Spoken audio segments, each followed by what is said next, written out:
আল্লাহ তাবারাকা ওয়া তাআলার অশেষ মেহেরবানি, অনুগ্রহ, দয়া। কুরআন নাজিলের মাস মাহে রমজান, বরকতপূর্ণ মাস, ফজিলতপূর্ণ মাস, কোরআন চর্চা করার মাস, কোরআন তেলাওয়াত করার মাস, কোরআন থেকে আলোচনা করা এবং শোনার জন্য আল্লাহ পাক আমাদেরকে একত্রে বসার তৌফিক দান করেছেন এই মাসটিতে। এই জন্য অন্তরে গভীর থেকে মহান মালিকের দরবারে শুকর আদায় করি, বলি আলহামদুলিল্লাহ।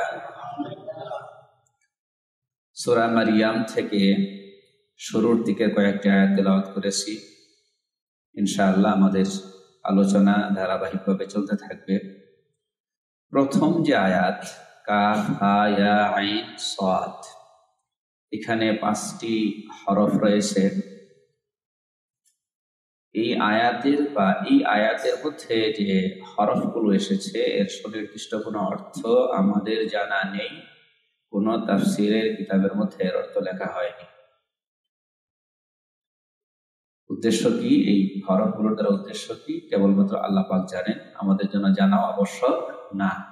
যদি আমাদের জন্য জানা আবশ্যক হতো তাহলে আল্লাহ পাক আমাদেরকে জানিয়ে দিতেন। হাদিস শরীফেও এগুলোর অর্থ কি করা হয়নি, উল্লেখ করা হয়নি। তৃতীয় আয়াত থেকে নিয়ে যে আলোচনাটা এসেছে সেটা হচ্ছে আল্লাহ তাআলার একজন নবী হযরত জাকারিয়া আলাইহিস সালাম সম্পর্কে কিছু গুরুত্বপূর্ণ কথা এসেছে। বিশেষ একটা প্রেক্ষাপটের কথা এসেছে যেখানে আমাদের জন্য হেদায়েত আছে। গতকালকে বলেছিলাম, কোরআন যদি ইতিহাস বর্ণনা করে সেখানেও আমাদের জন্য হেদায়েত আছে, আছে না নাই? তো আল্লাহ পাক জাকারিয়া আলাইহিস সালামের একটা প্রসঙ্গ নিয়ে এসেছেন। যিকরু রাহমাতি রাব্বিকা আবদাহু জাকারিয়া। এটি হচ্ছে আপনার প্রতিপালকের বান্দা জাকারিয়া, তার প্রতি দয়ার বিবরণ। আল্লাহ তাআলা জাকারিয়া আলাইহিস সালামের প্রতি বিশেষ দয়া করেছিলেন, সেই দয়ার বিবরণ, দয়ার আলোচনা এটি। অর্থটা করলাম, পরে ব্যাখ্যায় আসবো। ইদনাদা রাব্বাহু নিদাআন খাফিয়্যা, তিনি যখন তার প্রতিপালককে, রবকে ডেকেছিলেন, নিদাআন খাফিয়্যা, চুপিসারে। জাকারিয়া আলাইহিস সালাম তিনি আল্লাহর কাছে দোয়া করেছিলেন। দোয়াটা উচ্চস্বরে করেছিলেন না, চুপিসারে করেছিলেন, ছোট আওয়াজে, নিম্ন আওয়াজে করেছিলেন। ক্বালা রাব্বি ইন্নী ওয়াহানাল আযমু মিন্নী ওয়াশতাআলা আর-রাসু শাইবা। তিনি দোয়াটা এইভাবে করেছিলেন। দোয়ার যে কথাটা চাইবেন, তিনি যে বিষয়টা আল্লাহর কাছে আবেদন করবেন, মূল আবেদনের আগে একটা ছোট্ট ভূমিকা পেশ করেছিলেন। সেটা কি, ইন্নী ওয়াহানাল আযমু, আল্লাহ আমার শরীরের অস্থিগুলো, হাড্ডিগুলো, হাড়গুলো জীর্ণ হয়ে গিয়েছে, অতিশয় দুর্বল হয়ে গিয়েছে। ওয়াশতাআলা আর-রাসু শাইবা, এবং আমার মাথা শুভ্রতায় ছেয়ে গিয়েছে, মাথার চুলগুলো একদম সাদা হয়ে গিয়েছে। এটা কোরআনের অলংকারপূর্ণ একটা ভাষা। আমাদের বাংলায় যদি আমরা সহজ করে বলি তাহলে বলতে পারি যে আমার মাথার চুলগুলো কাশফুলের মতো সাদা হয়ে গিয়েছে। বাংলা সাহিত্যে অতি সাদা হয়ে গেলে কিছুর সাথে মিলিয়ে বলে, দৃষ্টান্ত দেয় কাশফুলের সাথে। ওয়ালাম আকুম বিদুআইকা রাব্বি শাকিয়্যা, আল্লাহ আপনার কাছে দোয়া করে কখনো আমি ব্যর্থ হই নাই, বিফল হই নাই। এইটুকু হলো ভূমিকা। তারপরে কি বলেছেন, ওয়া ইন্নী খিফতুল মাওয়ালিয়া মিন ওয়ারাই। হ্যাঁ, ভূমিকার আরেকটা অংশ রয়ে গেছে। আমি আমার মৃত্যুর পর চাচাতো ভাইদেরকে নিয়ে শঙ্কায় আছি। তারা হয়তো আমার যে মিশন, আমার যে দাওয়াতি মিশন, নবুয়তের মিশন, এটা হয়তো তারা নষ্ট করে ফেলবে। ওয়াকানাত ইমরাআতি আকিরান, মূল বক্তব্যটা বলতে গিয়া তিনি এইভাবে করে বলতেছেন, সন্তান চাইবেন আল্লাহর কাছে। কি চাইবেন? সন্তান চাইবেন। বয়সটা তো বুঝতে পেরেছে, শরীর দুর্বল হয় নাই, শুধু হাড্ডিগুলো পর্যন্ত গিয়ে গিয়েছে, দুর্বল না, অতিশয় দুর্বল হয়ে গিয়েছে, মাথার চুল একদম সাদা হয়ে গিয়েছে। আবার এদিকে অবস্থা কি, ওয়াকানাত ইমরাতি হাকিরাত, আমার স্ত্রী বন্ধা। বন্ধা বুঝেন তো, যার কি হয় না, সন্তান হয় না, স্বাস্থ্যগত সমস্যা আছে, সন্তান হয় না, আমার স্ত্রী বন্ধা। অর্থাৎ আমি যখন যুবক ছিলাম তখনও আমার স্ত্রী ঘরে সন্তান হয়নি, কারণ স্ত্রী বন্ধা ছিল। আর এখন আমি নিজেও কি হয়ে গিয়েছি, অতিবৃদ্ধ হয়ে গিয়েছি। তো ফাহাবলি মিন লাদুনকা ওয়ালিয়্যা, আল্লাহ আপনার তরফ থেকে আমাকে সন্তান দান করেন। ইয়ারিসুনি ওয়া ইয়ারিসু মিন আলি ইয়াকুব, যে আমার উত্তরাধিকারী হবে এবং ইয়াকুব আলাইহিস সালামের বংশধরের উত্তরাধিকারী হবে। ওয়াজআলহু রাব্বি রাদিয়া, এবং তাকে এমন বানান যার উপর আপনি সন্তুষ্ট থাকেন, অর্থাৎ তাকে সব দিক থেকে আপনার পছন্দের বানাবেন, এমন সন্তান দান করেন। আজকে এতটুকুর উপরে আলোচনা করবো ইনশাআল্লাহ। বোঝাই যাচ্ছে এখানে আমাদের জন্য জরুরি কিছু হেদায়েত থাকবে। প্রথম যে কথাটা বলবো সেটা হচ্ছে, আল্লাহ পাক বললেন যে এটি হচ্ছে আপনার রবের বান্দা জাকারিয়ার প্রতি দয়ার আলোচনা। আপনার রবের বান্দা, আপনার প্রতিপালকের বান্দা জাকারিয়া। আচ্ছা, জাকারিয়া আলাইহিস সালাম কি শুধুই বান্দা ছিলেন নাকি নবীও ছিলেন? কি বলেন, আমরা কি হিসাবে চিনি? নবী হিসাবে চিনি। তো আল্লাহ পাক বলতে পারতেন এটি হচ্ছে আপনার রবের নবী জাকারিয়ার আলোচনা, মানে আপনার রবের আরো অনেক নবী ছিল, তার মধ্যে একজন জাকারিয়া ছিলেন, তার আলোচনা। বান্দা, সবাই বান্দা, এটা একটা জেনারেল বিষয়। বান্দা হওয়াটা, আমরা সবাই বান্দা। নবী হওয়াটা বিশেষ ব্যাপার। আল্লাহ পাক যাদেরকে নবী বানিয়েছেন, নবী হিসাবে নির্বাচন করেছেন, তারাই কেবল নবী। বান্দা তো সবাই, বান্দা কি সবাই। কিন্তু আল্লাহ পাক সেখানে নবী না বলে বান্দা বলেছে। এখানে একটা বোঝার মতো, ভাবার মতো বিষয় আছে। সেটা হচ্ছে আল্লাহর কাছে সবচেয়ে প্রিয় গুণ হচ্ছে বান্দা হওয়া। আল্লাহর কাছে সবচেয়ে প্রিয় গুণ কোনটা? বান্দা হওয়া। বুঝতে পেরেছেন? এজন্য আমাদের নবী বিশ্ব নবী মুহাম্মদ রাসূলুল্লাহ সাল্লাল্লাহু আলাইহি ওয়াসাল্লাম গুণের শেষ আছে নাকি? গুণের শেষ আছে? কিন্তু আমাদের নবীর আলোচনা কোরআনে বিশেষ বিশেষ জায়গায় যেখানে এনেছে, সেখানে নবীজির অন্য কোনো গুণের কথা আলোচনা করে নাই, অন্য কোনো গুণ উল্লেখ করে নাই। উল্লেখ করেছে বান্দা হওয়ার কথাটা। কিসের কথাটা? যেমন মেরাজ সম্পর্কে আপনারা কিছুদিন আগে বয়ান শুনেছেন, সেখানে আল্লাহ পাক কি বলেছেন? সুবহানাল্লাযী আসরা বিআবদিহি,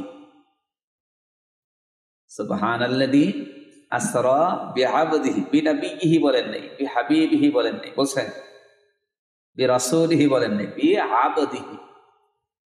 সুবহানাল্লাযী আসরা বিআবদিহি লাইলাম মিনাল মাসজিদিল হারাম ইলাল মাসজিদিল আকসা।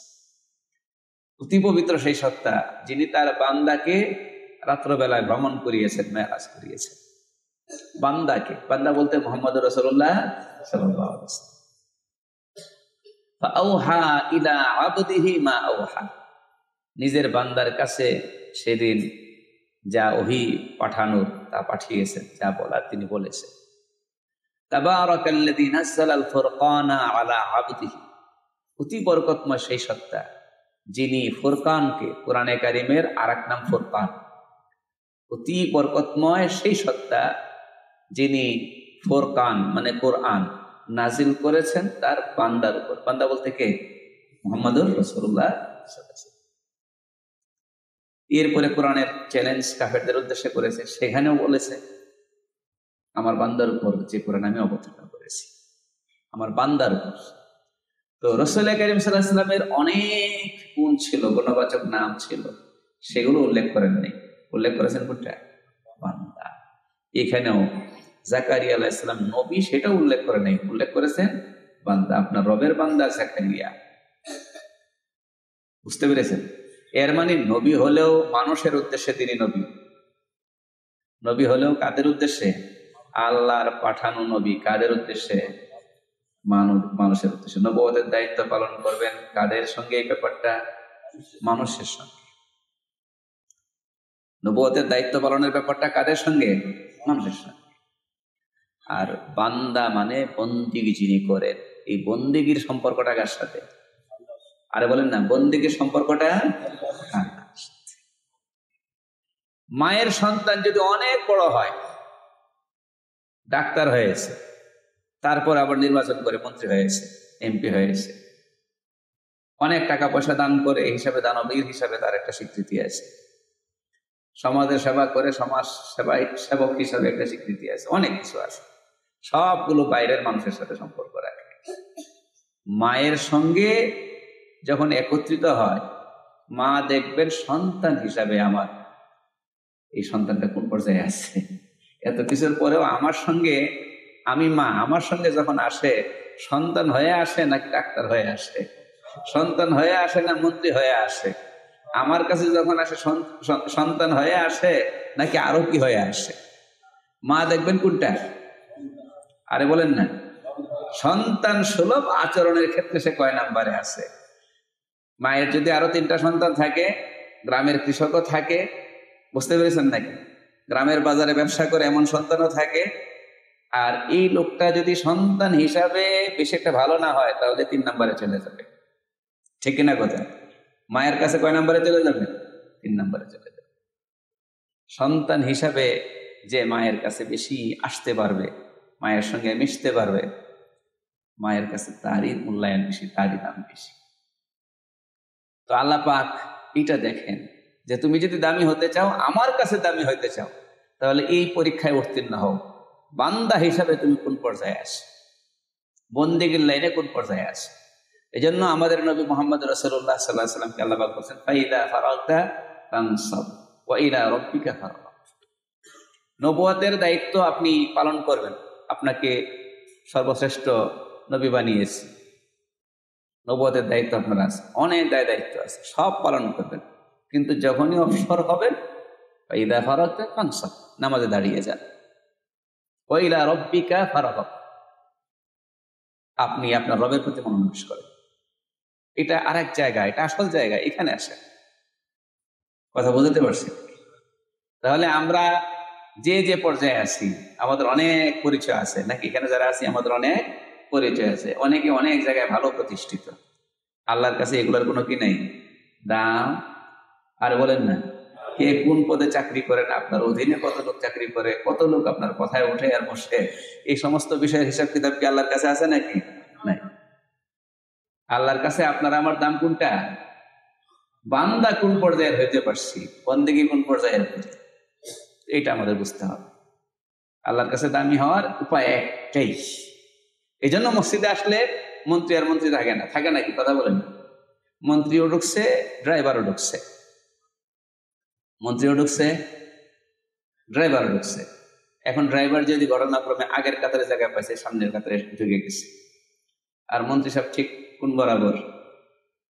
ড্রাইভার বরাবর পিছনে। এই কথা বলতে পারবে নাকি? হ্যাঁ, এই জায়গায় আমি নামাজ পড়বো কেন? ওর পা যেখানে আমার মাথা সেখানে যাবে সেজদায়, বলার সুযোগ আছে নাকি?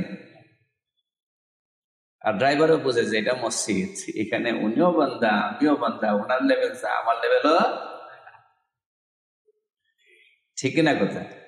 পাশাপাশিও দাঁড়াইতে পারবে, সামনেও দাঁড়াইতে পারবে। আর যদি মন্ত্রী সাহেবের এটা কেমন কেমন লাগে, তাহলে মসজিদে আসারই অধিকার নাই, এখনো বান্দা হইতে পারে। কথা বুঝতে পারছি না? তো বাহিরের পরিচয় গুলো চলবে না এই জায়গায়। এই জায়গা হলো আমি বান্দা হিসাবে কোন লেভেলে আসি। তো এইখান থেকে আমরা এই শিক্ষাটা গ্রহণ করি যে আমরা যদি আল্লাহর কাছে দামি হইতে চাই, ওই বাহিরের বিষয়গুলো নিয়ে অহংকার করা যাবে না। বাহিরের বিষয়গুলো নিয়ে অহংকার করা যাবে না, এগুলো মনের মধ্যে রাখা যাবে না, মাথার মধ্যে রাখা যাবে না। অফিসে যখন ঢুকি তখন বড় চেয়ার আমার জন্য আছে, ঠিক আছে, কথা বুঝতে পেরেছেন নাকি? কিন্তু আবার ওইটা মনে রাখতে হবে, এই চেয়ার কার কাছে পেশ করা যাবে না, আল্লাহর কাছে পেশ করা যাবে। আমার সম্পদ কি পরিমাণ আছে, আমার অধীনে কত কর্মচারী কর্মকর্তা খাটে, কি জানি কয়, এগুলো বলা যাবে না, এগুলো মাথায় রাখা যাবে। মাথায় রাখতে হবে আমি যার কাছে যাব, অনন্ত সীমকালের জন্য যে জীবন আমার সামনে অপেক্ষা করতেছে, সেখানে হিসাব কিতাব হবে। আমি বান্দা হিসেবে কয় নম্বরে ছিলাম, কোন পর্যায়ে ছিলাম। আল্লাহ পাক আমাদেরকে বান্দা হওয়ার তৌফিক দান করুন। যিকরু রাহমাতি রাব্বিকা আবদাহু যাকারিয়া ইয নাদা রাব্বাহু নিদাআন খাফিয়্যা। মূল প্রসঙ্গ সামনে আবার আসবে, মারিয়াম আলাইহিস সালামের ঘটনা এর সামনে আসবে, এই জন্য এখানে লম্বা করে বলবো না। মারিয়াম আলাইহিস সালাম ওনার আম্মা, উনি যখন মায়ের পেটে ছিলেন তখনই মানত করেছিলেন যে আমার পেটের সন্তানকে বাইতুল মুকাদ্দাসের জন্য আমি দিয়ে দিলাম, নিয়ত করলাম। বিস্তারিত আলোচনা সামনে আসবে ইনশাআল্লাহ। এরপরে মারিয়াম আলাইহিস সালাম, ওনার মা নাম ছিল হান্না, সন্তান হওয়ার পরে তিনি দেখেছেন যে সন্তান হয়েছে হলো মেয়ে সন্তান। এটা ওনার চিন্তা বা ধারণার ব্যতিক্রম হয়ে গেছে। উনি ধারণা করছিলেন যে হবে ছেলে সন্তান, আর এই জন্য বাইতুল মুকাদ্দাসের খাদেম হিসেবে তিনি নিয়ত করেছিলেন। বুঝতে পেরেছেন? তাই পরবর্তীতে হয়ে গিয়েছে কি মেয়ে। সব করেন কে? আল্লাহ। ঠিক আছে, তো মানত হয়ে গিয়েছে। তো পরে তিনি মারিয়াম আলাইহিস সালামকে বাইতুল মুকাদ্দাসের খাদেম যারা ছিল তাদের হাতে তুলে দিয়েছেন। এরপরে যখন বড় হয়েছেন, এখন কারো বিশেষ দায়িত্ব থাকার দরকার। শেষ পর্যন্ত মারিয়াম আলাইহিস সালামের খালু জাকারিয়া আলাইহিস সালাম, ওনার দায়িত্বে তিনি ছিলেন। কে? মারিয়াম আলাইহিস সালাম। তো মসজিদে একটা ছোট্ট কামরা করে দেওয়া হয়েছে, তিনি সেখানে থেকে ইবাদতবন্দি করতেন। তো জাকারিয়া আলাইহিস সালাম আসতেন, দেখভাল করতেন, দেখাশোনা করতেন। তো একদিন এসে দেখলেন যে সেখানে ফল, এমন ফল যে ফলটা এখন সিজন না, যে ফলের এখন কি না সিজন না, এরকম সিজন ছাড়া ফল। এটা আমাদের যেমন একটু বোঝা কঠিন, এখন কোন ফলের কোন সিজন সেটা আমাদের এখনকার সন্তানরা বুঝতেও পারবে না, বলতেও পারবে না। কারণ সব ফলে কখন পাওয়া যায়? সবসময় পাওয়া যায়। সবজি, ফল, এগুলো এখন সবগুলোই সারা বছর পাওয়া যাইতেছে। ভালো হয়েছে না মন্দ হয়েছে সেই আলোচনা করার দরকার নেই। তো জাকারিয়া আলাইহিস সালাম সেখানে গিয়া দেখলেন যে মৌসুম সারা ফল। ওনার এই যে মৌসুম সারা ফল, এটা দেখে ওনার মনে চিন্তা আসলো যে আল্লাহ তো ইচ্ছে করলে মৌসুম সারা ফলও দিতে পারে। আল্লাহ দেওয়ার জন্য কি লাগে না? মৌসুম লাগে। আল্লাহ দেওয়ার জন্য কি লাগে না? মৌসুম লাগে। মারিয়াম আলাইহিস সালাম উত্তরে বলেছিলেন, প্রশ্ন করেছেন এই ফল কোথেকে পাইছো? তিনি বলেছেন যে আল্লাহ দিয়েছে। তখন এই চিন্তাটা আসছে, তো আল্লাহ তো এরকম পারেন, এরকম কুদরত আল্লাহ, ওই আল্লাহর কুদরতের প্রতি চিন্তাটা গিয়েছে। এই চিন্তাটা যাওয়া ভালো, আল্লাহর ব্যাপারে এরকম চিন্তা যাওয়া ভালো। আজকের মজলিস থেকে আমরাও এরকম একটা চিন্তা নিয়ে উঠবো ইনশাআল্লাহ। তো জাকারিয়া আলাইহিস সালাম মনে চিন্তা আসলো, আমার সন্তান হওয়ার মৌসুম তো চলে গেছে, ঠিক আছে, কিন্তু আল্লাহ তো কি করতে পারেন? মৌসুম ছাড়াও দিতে পারেন। আমি বড় হয়ে গেছি, মৌসুম চলে গেছে, সন্তান হওয়ার মতো সময় নাই, বয়স নাই, কিন্তু আল্লাহ দেওয়ার জন্য তো কি লাগে না? সব হিসাব মিললে পরে আল্লাহ দিবেন, আর হিসাব না মিললে আল্লাহ দিবেন না, এরকম নাই। আমাদের হিসাব না মিললেও কে দিতে পারে? আল্লাহ দিতে পারে। ওই চিন্তাটা মনের মধ্যে আসছে এবং খুব মজবুত ভাবে আসছে। তখন তিনি চুপিসারে আল্লাহকে বললেন যে বলার ধরনটার মধ্যে আমাদের জন্য অনেক হেদায়েত আছে।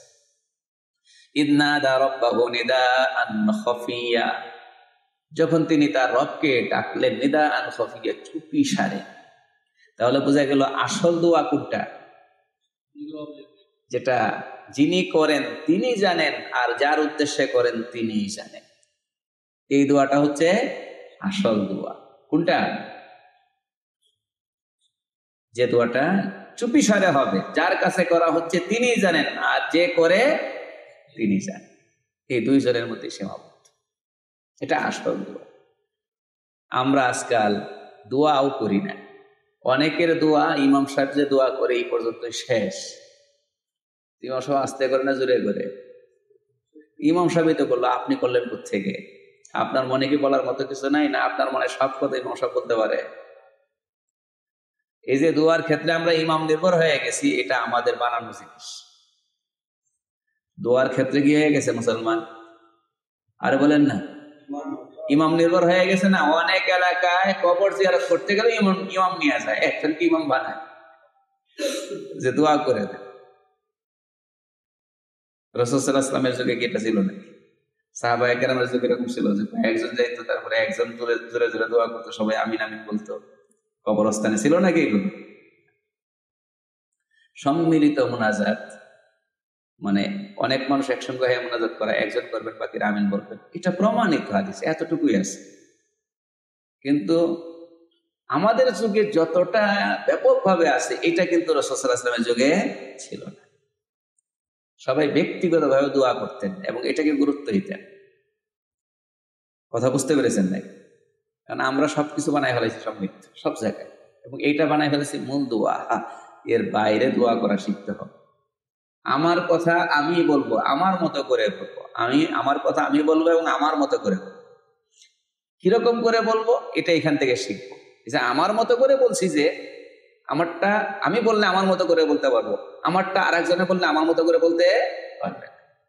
এখন আমার মতো বলতে কিরকম এটা এখান থেকে নেব।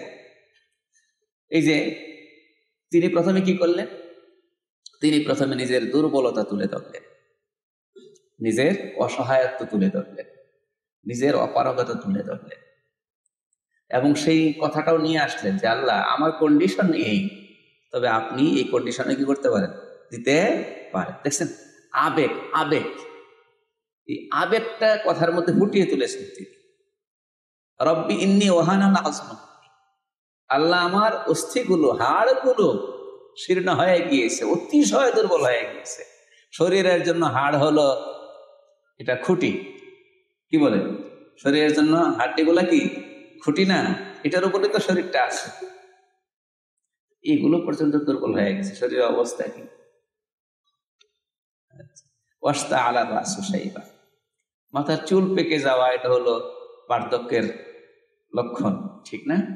আজকাল যদিও নানান কারণে, অসুস্থতার কারণে অথবা আমাদের লাইফস্টাইল খারাপ হয়ে যাওয়ার কারণে অল্প বয়সে চুল পেকে যায়, এটা তো আলাদা জিনিস। বাস্তবে চুল পাকাটা কিসের লক্ষণ? বার্ধক্যের লক্ষণ। এবং চুল পাকা যত বেশি হবে, যত বেশি পাকবে, বুঝতে হবে বার্ধক্যটা ততটাই এসে গিয়েছে, ঠিক না? তো তিনি এটাও বললেন যে আমার চুলগুলো একেবারে শুভ্র, একেবারে সাদা হয়ে গিয়েছে। এরপরে সেই সাথে আর একটা কথা, ওয়ালাম আকুম বিদুআইকা রব্বি শাকিয়া, আল্লাহ পিছনে দোয়া করে কখনো বিফল হয়নি, আপনি কবুল করেছেন। আশা করি আজকের দোয়া, এই জন্য এই জিনিসটা আমাদের করা উচিত। পিছনের বিভিন্ন দোয়া কবুল হয়েছে সেটা স্মরণ করা উচিত।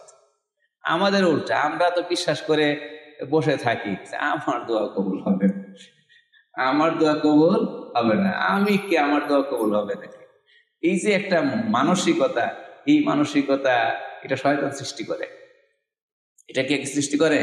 শয়তান সৃষ্টি করে। আমি ধরলাম আপনি আগে দোয়াও করেন নাই, দোয়া কবুল হয়েছে বলে রেকর্ড আপনার কাছে নাই, ধরে নিলাম কতক্ষণের জন্য, ঠিক আছে? যদি আপনি এর আগে এইভাবে হায়াত কাটাইছেন যে কোনোদিন আল্লাহর কাছে হাত তোলেন, ধরে নিলাম, এরকম আমরা না কেউ ইনশাআল্লাহ, ধরে নিলাম।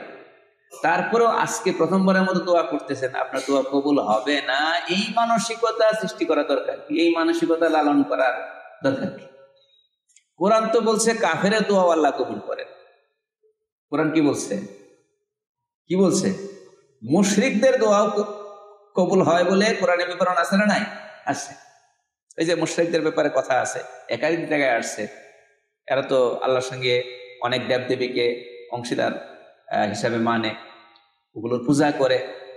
এরপরে নৌপথে, পানিপথে সফর করার সময় যখন তুফান শুরু হয়, ঝড় শুরু হয়, আর যখন দেখে নৌযানটা ডুবে যাবে, বাঁচার আর কোনো উপায় নাই, রক্ষা করার উপায় নাই, তখন আল্লাহকে তো আগে থেকেই বিশ্বাসও করতো, স্বীকারও করতো, তবে আল্লাহর সঙ্গে আরো অংশীদার সাব্যস্ত করতো। সমস্যা তো ওই জায়গায়, মক্কার মুশরিক যারা ছিল এরা আল্লাহকে অস্বীকার করতো তা না, আল্লাহকেও কি করতো?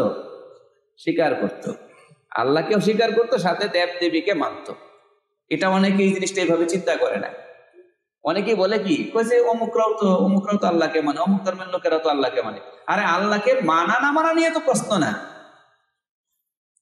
কথাটা বুঝাইতে পারিনি মনে হয়। অনেকেই সাফ করে বলে দেয় সব ধর্মের লোকেরাই তো আল্লাহকে মানে, কেউ ভগবান বলে, কেউ গড বলে, কেউ ঈশ্বর বলে, আমরা আল্লাহ এই এক করে আলাইছি। তো এইভাবে যদি এক করেন তাহলে আবু জাহেলের সমস্যা কি ছিল, আবু লাহাবের সমস্যা কি ছিল? ওরাও তো কাকে মানত? আর বলেন না, আল্লাহকে মানত। বিশ্বাস হয় না আপনাদের? কোরআন বলছে, আপনি কোরআন পড়েন, কোরআন বলছে জায়গায় জায়গায় যে ওদেরকে যদি জিজ্ঞাসা করা আসমানকে সৃষ্টি করেছে, জমিনকে সৃষ্টি করেছে, পাহাড়কে সৃষ্টি করেছে, তারা উত্তর দেয় আল্লাহ। কি উত্তর দেয়? আল্লাহকে তারাও মানত।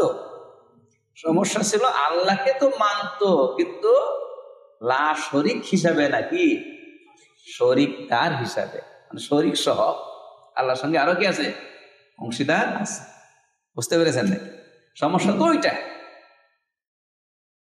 আমরা মুসলমান তাওহীদে বিশ্বাসী। কিসে বিশ্বাসী? তাওহীদে বিশ্বাসী। এই জন্য আমরা মুমিন। আমরা বিশ্বাস করি আল্লাহ আল্লাহই, আল্লাহর সঙ্গে কোনো অংশীদার নাই। তো ওরা যখন নৌপথে সফর করতো, আর যখন দেখতো তুফান শুরু হয়েছে, ঝড় শুরু হয়েছে, নৌকা ডুবার উপক্রম, বাঁচার কোনো কায়দা নাই, তখন ইমান ঠিক হয়ে যেত সাময়িকভাবে। তখন চিন্তা করতো যে অন্য দেব দেবী যেগুলো আছে এগুলোরে ডাকলেও কোনো লাভ হবে না। লাত, উজ্জা, মানাত যেগুলোরে ওদের ভাষায় আর কি, যেগুলোরে ডাকি পূজা করি, ওগুলোকে আজকে ডেকে লাভ হবে না। এখান থেকে বাঁচাতে হলে কেবলমাত্র বাঁচাইতে পারেন আল্লাহ। দাআউল্লাহ মুখলিসিনা লাহুদ্দিন, দাআউল্লাহ মুখলিসিনা লাহুদ্দিন। তখন আল্লাহকে ডাকে একবারে দিলকে খালেস করে, যে আল্লাহ অন্যগুলো বেহুদা, হ্যাঁ বাঁচাইলে তুমি বাঁচাইতে পারো। এরপরে আল্লাহ বাঁচান, উদ্ধার করে। উদ্ধার করার পরে কি হয় সেটাও কোরআন বলে দিয়েছে। এবার যখন নিরাপদ গন্তব্যে পৌঁছে গিয়েছে, নিরাপদ সীমানায় পৌঁছে গিয়েছে, এবার ওই যেই সেই ফাইদা হুম ইউশরিকুন, ওই আগের শিরিক আবার শুরু করে। তাহলে এখান থেকে কি বুঝলেন? আমি যে প্রসঙ্গে কথাটা বললাম, কাফেরদের দোয়াও কবুল করেন বলে কোরআনে আছে না নাই? তাহলে যে কোনো মুসলমানের দোয়া কবুল হবে এটা আমরা ধরে নিতে পারি, বিশ্বাস করে নিতে পারি কি পারি না? হ্যাঁ, আমাদের দোয়া, সবার দোয়াই কম বেশি কবুল হয়। কবুল হওয়ার ধরন নিয়েও আমরা ওই বিস্তারিত পড়াশোনাও করি না, জানিও না। এই জন্য অনেক সময় মনের মধ্যে একটা দুর্বলতা কাজ করে, আমার দোয়া কবুল হয় না। ইমানদারের সব দোয়াই কবুল হয়। ইমানদারের সব দোয়াই কি কবুল হয়? কবুল হওয়ার হাদিসের মধ্যে 3টা ধরনের কথা বলা হয়েছে, খুব সংক্ষেপে বলতেছি।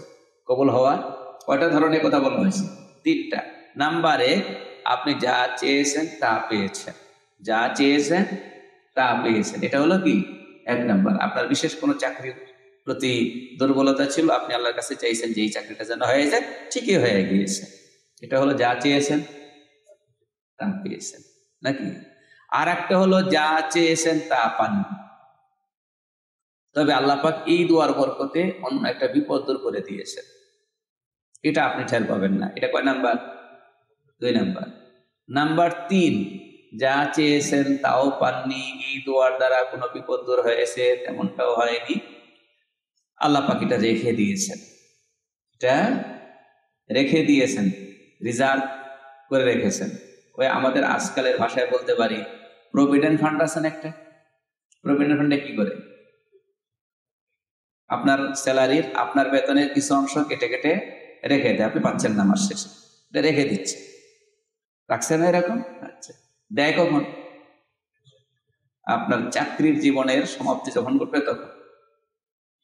আল্লাহ পাক কিছু দোয়া এরকম রেখে দেন, আপনার দুনিয়ার জীবনের সমাপ্তি যখন ঘটবে তখন দিবেন, মানে আখেরাতে যাওয়ার পরে দিবেন। সেখানে যাওয়ার পরে বান্দার মন খুশি হবে। ওই রিটায়ার্ড পার্সন যখন পিছনের প্রভিডেন্ট ফান্ডের টাকাগুলো পায়, খুশি হয় না? আর বলেন না, খুশি হয়। তখন চিন্তা করেন যে তখন 3% রাখছিল, 5% রাখলে মনে হয় কি হইতো, আরো ভালো হইতো। কথা বুঝতে পেরেছেন নাকি? তো এরকম পরকালেও বান্দা বলবে যে আরো যদি বেশি করে এরকম দোয়া থেকে যেত যেগুলো দুনিয়াতে কবুল হয় নাই, কারণ যেগুলো কবুল হয়েছে সীমিত কয়েকদিন না ভোগ করছি, আর এখন যেগুলোর বিনিময় এখানে পাবো অনন্ত শিক্ষণ। তাহলে আমাদের সব দোয়া কবুল হয় না হয় না? আরে বলেন না, হয়। ঠিক আছে? তো কোনোটা রেজাল্ট সাথে সাথে দেখি। তো যেগুলো রেজাল্ট সাথে সাথে দেখি এগুলো আমরা একটু বেশি করে স্মরণ করবো, তাহলে দোয়ার ব্যাপারে কি বাড়বে? আগ্রহ বাড়বে, বিশ্বাস বাড়বে, ঠিক না? এগুলো বেশি বেশি করে স্মরণ করবো। আর আরেকটা কথা মাঝখান দিয়ে বলে ফেলি, তো সেটা হচ্ছে দোয়া কবুল হলো কি হলো না এই চিন্তা করে দোয়া কম করা অথবা দোয়া না করা ইমানদারের জন্য উচিত না। কারণ দোয়া হচ্ছে ইবাদত। দোয়া কি? ইবাদত। শুধু ইবাদত না, সেরা ইবাদত। আর দুআউ হুয়াল ইবাদত। এক হাদিসে আছে দোয়াই তো ইবাদত, আর এক হাদিসে আছে, ওর আরেক বর্ণনায় আছে এইভাবে করে, আর দুআউ মুখুল ইবাদত। দোয়া হচ্ছে ইবাদতের স্বাদ, ইবাদতের নির্যাস। তাহলে শুধু ইবাদত না, এটা অনেক উপরের পর্যায়ের ইবাদত। এখন অন্যান্য ইবাদতের ক্ষেত্রে আমরা কি ওইভাবে চিন্তা করি, আগে যেটা করছিলাম সেটা কবুল হয়েছে কিনা? বুঝেন নাই কথা? এই যে আমরা জোহরের নামাজ পড়লাম, এই চিন্তা কি মনে জাগাইছি? ফজর যে পড়ছিলাম সেটা কবুল হইলো কি হইলো না, এখন আবার জোহর করব, ওভাবে চিন্তা করি নাকি? আচ্ছা, জোহর পড়লাম, আসর পড়ার আগে কি ওইরকম চিন্তা করব যে জোহরতে পড়লাম, ফজরতে পড়লাম, সেগুলো কবুল হইলো কি হলো না? আজকে রোজা নাম্বার কত? 6। এভাবে কি চিন্তা করছি নাকি যে পিছনে যে 5টা রাখলাম সেগুলো কবুল হলো কি হলো না, আবার 6 নাম্বার শুরু করছি? তো এটা আমাদের দায়িত্ব না। কবুল হলো কি হলো না এটা চিন্তা করা, এটা আমাদের কি না? দায়িত্ব না। আমাদের দায়িত্ব হলো আমল করব সর্বোচ্চ সুন্দরভাবে, আর আশা রাখবো আল্লাহ কি করবেন? কবুল করবেন, সামনে করে যাব, ঠিক না? তো দুয়ার ক্ষেত্রে ওইভাবে চিন্তা করি, আমার দোয়া তো আমল নামায় উঠতেছে ইবাদত হিসাবে, যা চাইলাম পাই বা না পাই আমল হিসাবে তো উঠতেছে। জিকির করতেছি আমল হিসাবে যেমন ওঠে, নামাজ পড়তেছি আমল হিসাবে যেমন ওঠে, তেলাওয়াত করতেছি আমল হিসাবে আমল নামায় যেমন ওঠে, দান খয়রাত করতেছি আমল হিসাবে আমল নামায় যেমন ওঠে। আমি যে 5 মিনিট পর্যন্ত আল্লাহর কাছে দোয়া করলাম, 2 মিনিট 3 মিনিট সময় নিয়ে আল্লাহর কাছে দোয়া করলাম, এটাও তো গুরুত্বপূর্ণ আমল হিসাবে আমল নামায় উঠে গেছে।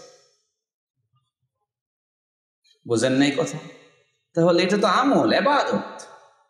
এটা কবুল হলো কি হলো না ওই চিন্তা কেন করে? হ্যাঁ, দোয়ার প্রতি আমার আগ্রহ বাড়ানোর জন্য যদি আমার পেছনে এমন কোন দৃষ্টান্ত থাকে যে ওই বিষয়ে দোয়া করেছিলাম আল্লাহ কবুল করেছেন, ওই বিষয়ে দোয়া করেছিলাম আল্লাহ কবুল করেছেন, তাহলে সেগুলো মনে জাগাবো এই নিয়তে যেন আমার এই দোয়ার মধ্যে আরো বেশি বিশ্বাস সৃষ্টি। কথাটা বুঝতে পারছেন না? পজিটিভটা নিতে পারবো, কোনটা নিব না? নেগেটিভটা নিব না। পজিটিভ কোনটা? কবুল হয়েছে, স্মরণে আছে, ওটা স্মরণ করবো, ভালোভাবে স্মরণ করবো। আর কোনো বিষয় চাইছিলাম, অনেকদিন পর্যন্ত চাইছিলাম, শেষ পর্যন্ত আল্লাহ পাক সেটা দেন নাই, ওটাকে স্মরণ করব না। কারণ ওখানে তো কবুল হওয়ার আরো কয়টা বিষয় আছে, আরো কয়টা ধরন আছে, 2টা ধরন আছে, কোনো না কোনো একটা হয়েছে। আমি এমন কিছু স্মরণ করতে যাব না যেটার দ্বারা আমার দোয়ার প্রতি আগ্রহটা কমে যায়, ওরকম কিছু স্মরণ করতে যাব না। পারবো তো ইনশাআল্লাহ? ওয়ালাম আকুম বিদুআইকা রাব্বি শাকিয়া। এরপরে নিজের প্রয়োজনটাকে ফুটিয়ে তোলা, আমার কি দরকার, আমি কোন কারণে দোয়াটা করতেছি, এটাকে যতটা সম্ভব ফুটিয়ে তোলা। আল্লাহ এগুলো পছন্দ করে, আল্লাহ এটা পছন্দ করে। তিনি প্রয়োজনটা ফুটিয়ে তুলছেন এইভাবে যে আল্লাহ আমাকে তো নবী বানিয়েছেন, আমাকে নবুয়তের দায়িত্ব দিয়েছেন, তো আমি তো আমার এই দায়িত্ব পালন করে যাচ্ছি। এটা তো একটা মিশন, নবুয়ত একটা মিশন, মানুষদেরকে আল্লাহর দিকে ডাকা। এখন আমার সন্তানাদি নাই, আমি মারা যাওয়ার পরে এই মিশন এর দায়িত্বশীল হবে আমার চাচাতো ভাইয়েরা। কারা? চাচাতো ভাইয়েরা। আর এরা দিনের লাইনে অগ্রসর না, এরা দিনের লাইনে কিনা অগ্রসর না, এদের মধ্যে নৈতিকতা ওই রকম নাই। ওরা আমার এই মিশনকে সামনে বাড়াবে না, বরং কি করবে? আর এটাকে ধ্বংস করে দেবে, নষ্ট করে দেবে। আমি এই আশঙ্কা করতেছি। এই জন্য আল্লাহ আমার একজন যোগ্য সন্তান দরকার, আপনার কাছে চাইতেছি। ইন্নী খিফতুল মাওয়ালিয়া মিন ওয়ারাই, আমার মৃত্যুর পর আমার চাচাতো ভাইদেরকে আমি তাদেরকে নিয়ে আমি আশঙ্কায় আছি, তো এই জন্য আমার সন্তান দরকার। তাহলে এইভাবে করে আমরা কি করবো? নিজের প্রয়োজনটা ফুটিয়ে তুলে ধরবো আল্লাহর কাছে, আল্লাহ কি জন্য আমি চাইতেছি। এরপরে নিজের সীমাবদ্ধতা যেটা আছে, বাহ্যিক উপকরণের যদি সীমাবদ্ধতা থাকে সেটাও আল্লাহর কাছে বলবো। যেমন তিনি উপকরণের সীমাবদ্ধতাটা তুলে ধরছেন। কথাটা বুঝতে পারছেন নাকি? কথার কথা, আপনি চাচ্ছেন যে আল্লাহ আমার যদি আপনি যদি সুযোগ করে দিতেন আমি একটা উমরা করতাম। কত ভাইয়েরা উমরায় যাচ্ছে রমজান মাসে, কিন্তু আল্লাহ আমি তো এই মাত্র 10,000 টাকার মালিক। কথার কথা, আল্লাহ আপনি বাকিটা করে দেন। তো এটা কি করা, নিজের সীমাবদ্ধতা আল্লাহর কাছে তুলে দেন, ব্যাপারটা এরকম আর কি। ওয়াকানাত ইমরাতি আকিরান, আমার স্ত্রী সে ছিল বন্ধা। আমি যখন যৌবনে ছিলাম তখন আমার স্ত্রী বন্ধা ছিল। ফাহাবলি মিন লাদুনকা ওয়ালিয়া, ফাহাবলি মিন লাদুনকা, আল্লাহ আপনার তরফ থেকেই, মানে উপায় উপকরণ তো কিচ্ছু নাই, সময় নাই, উপকরণ ঠিক নাই, আপনার তরফ থেকে আপনি দেন। আল্লাহ দেওয়ার জন্য কিছু লাগে নাকি? আচ্ছা জি। এরপরে সাথে আর একটা ব্যাপার আছে, এটা হলো অনেক মানুষের ভুল ধারণা হইতে পারে। তিনি সন্তান চাইছেন, এখানে শব্দ হলো ইয়ারি সোনি, যে আমার ওয়ারিশ হবে। এর মানে তিনি কিরকম ভাবতেছিলেন, আমি যে সম্পদগুলা রেখে যাব এগুলো আমার নিজের সন্তান না থাকলে চাচাতো ভাইরা ভাগ বটোয়ারা করে নিয়ে যাবে, আমার সন্তান মানুষের হাতে কেন যাবে, আমার কি বলে আমার সম্পদ অন্যদের হাতে কেন যাবে, আমার সম্পদ যেন আমার সন্তান ভোগ করতে পারে, এই জন্য সন্তান দেন। অনেকেই হয়তো শাব্দিক তর্জমা করে এটা বুঝতে পারে ইয়ারি সোনি, যে আমার ওয়ারিশ হবে। কিন্তু এখানে বুঝতে হবে, এখানে নবীদের সম্পদের ওয়ারিশ কেউ হয় না। নবীরা সম্পদ যা রেখে যান, এগুলো বুখারীতে আছে, হাদিস অন্য কিতাবেও আছে। রাসূল সাল্লাল্লাহু আলাইহি ওয়াসাল্লাম বলেছেন যে নবীরা যে সম্পদ রেখেছেন সেগুলো সাদাকা হয়ে যায়। এগুলো ওই ঔরসজাত বা এমনি যারা ওয়ারিশ হিসাবে যারা থাকে তাদের মধ্যে কি হয় না, বন্টন। এখানে কোন জিনিসের ওয়ারিশ হওয়ার কথা বলতেছে, এটা হলো নবুয়তের। কিসের? নবুয়তের। যেমন এক হাদিসের মধ্যে আছে না, আল উলামাউ ওয়ারাসাতুল আম্বিয়া, নবী ওলামাগণ কাদের ওয়ারিশ? নবীগণের ওয়ারিশ। এই হাদিস লম্বা, সেই হাদিসের মধ্যে এই কথা পরিষ্কার করে বলা আছে যে নবীগণ দিরহাম দিনার টাকা পয়সা এগুলো রেখে যান। নবীগণ রেখে যান হলো ইলম। কে রেখে যান? ইলম রেখে যান। এখানে সামনের কথা থেকে বোঝা যায় ইয়ারিসুনি, আমার ওয়ারিশ হবে, ওয়ারিসু মিন আলি ইয়াকুব, এবং ইয়াকুব আলাইহিস সালামের পরিবারের ওয়ারিশ হবে। তোমার দুই নবী তো ব্যবধানের, তো এটা যদি সম্পদের ওয়ারিশ হয় তাহলে আমার সন্তান আমার ওয়ারিশ হবে, ঠিক আছে। তো আলে ইয়াকুব, ইয়াকুব পরিবারের ওয়ারিশ হবে কোনটা? তা বোঝা গেল এখানে কি উদ্দেশ্য, হ্যাঁ, নবুয়তের ওয়ারিশ কি হওয়া, নবুয়তের ইলমের ওয়ারিশ হওয়া। ইয়ারিসুনি ওয়ারিসু মিন আলি ইয়াকুব ওয়াজআলহু রাব্বি রাদিয়া, আল্লাহ আপনি তাকে বানাবেন সন্তুষ্টজনক, যার উপর আপনি সন্তুষ্ট হইতে পারেন। এখানে একটা গুরুত্বপূর্ণ কথা আছে, সেটা হচ্ছে এই আমরা শুধু সন্তান চাই, নবীগণ শুধু সন্তান চাইতেন না। আমরা শুধু আল্লাহ ছেলে নাই, একটা ছেলে দেন, আল্লাহ হুজুর দোয়া করেন আমার যেন আল্লাহ একটা ছেলে দেন, আমরা শুধু ছেলে চাই। এরপরে ছেলে তো এমন আসছে একজন, পরে কই যে ছেলে না ছিল না ভালো ছিল, এটা কেন হইল? বোঝেন না এই কথা? এক সময় তো কাঁদছি কিসের জন্য? ছেলের জন্য।